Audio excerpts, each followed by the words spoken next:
ನಮಸ್ಕಾರ ರೀ ಎಲ್ಲ ನಮ್ಮ ಸ್ಪರ್ಧಾವಳಿಗಳಿಗೆ. ಕರ್ನಾಟಕ ಪೊಲೀಸ್ ಇಲಾಖೆ ಏನಿದೆಯೋ ಪೊಲೀಸ್ ಇಲಾಖೆ ಒಳಗಡೆ KSRP ನಡೆಸತಂತಹ ಅದು PUC ಮೇಲೆ ಮಾಡಿದ್ದಾರೆ. ಫಸ್ಟ್ ಅದು SLC ಮೇಲಿತ್ತು. ಅದರ ಅಧಿಕೃತ ನೋಟಿಫಿಕೇಷನನ್ನು ಈಗಿಲ್ಲಿ ನೀವು ನೋಡ್ಬೋದು. ಅಧಿಕೃತ ನೋಟಿಫಿಕೇಷನ್ ದಿನಾಂಕ ಪ್ರಕಟಿಸಿರೋದು 23/9/2025.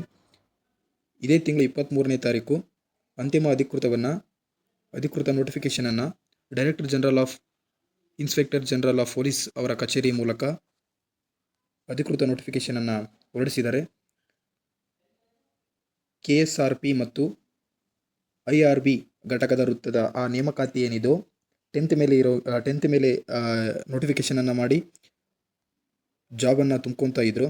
ಇನ್ನು ಮುಂದೆ PUC ಮೇಲೆ ಪೊಲೀಸ್ ಇಲಾಖೆ ಕೆಲಿಂತ ನಡೆಯುವಂತಹ KSRP ಏನಿದೆಯೋ ಅದನ್ನು PUC ಮೇಲೆ ಕ್ವಾಲಿಫಿಕೇಷನನ್ನು ಮಾಡಿದ್ದಾರೆ. ಇದು 10th ಒಂದೇ ಮಾಡಿಕೊಂಡು ಮನೇಲಿರುವಂತಹ ಅಥವಾ ಇವರಿಗಿರುವಂತಹ ಆಘಾತಕಾರಿ ಸಂಗತಿ. ಹಾಗಾಗಿ PUC ಮೇಲೆ ಇದು ಅಧಿಕೃತ ನೋಟಿಫಿಕೇಷನನ್ನು ಮಾಡಿದ್ದಾರೆ. Thank you for watching.